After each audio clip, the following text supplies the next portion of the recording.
Welcome to a lesson with Dr. Powell. Let's take a look at solving an equation with logs. What if we had, for instance, log base 10 of x plus log base 10 of x minus 2, and that's equal to the log of 3. Okay. Let's use a log property here to help us out a little bit. We'd like to kind of get inside of the logs, but in order to do that, maybe we should have just a log is equal to a log across the equal sign. Because then we can apply the same operation to both sides, meaning we can put both sides into a function that would undo the log. But right now we have this plus in the way. How can we think about it? Well, let's remember what these things are. This is the exponent that 10 needs to get to x. This is the exponent to get to x minus 2, and the exponent to get to 3. We're adding two exponents. Well, if we add those exponents, is not that the exponent that we need to get to x times x minus 2? So addition of exponents is multiplication before we extract. So addition on the outside of the logs is multiplication on the inside. Now it looks pretty handy. If we put both sides into a 10 right here, now 10 says and it undoes what log did, and so it outputs x times x minus 2. And this similarly over here, we get a 3.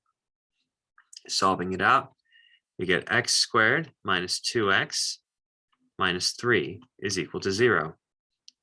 If we factor, so we have x minus 3 and x plus 1 and check. Yep, and equal to 0. So this tells us that x is either 3 or x is negative 1.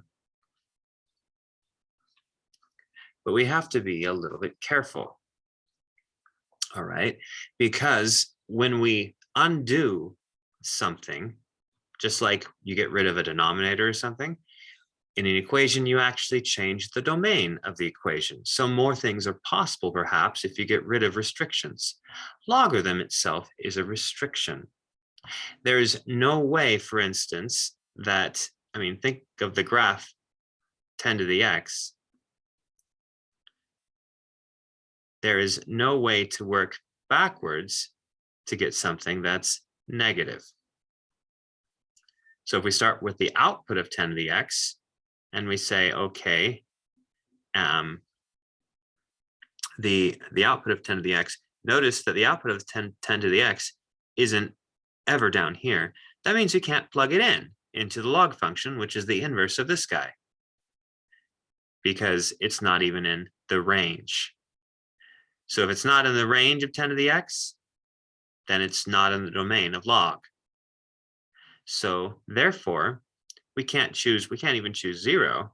That's not even in the range, or in anything negative. So looking at this, notice that this option right here, if we put it in here, would make that negative.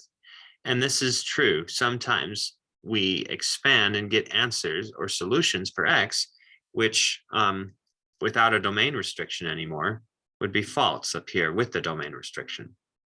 So we take this one out and we keep this one where the domain is just fine. Try plugging this in and notice you get 3 minus 2, which is a positive number, and 3 over here is positive, so it's positive across, and it works. You could even try it. You plug in 3 here, it's log of 3. If you plug in 3 here, you get log of 3 minus 2, or log of 1.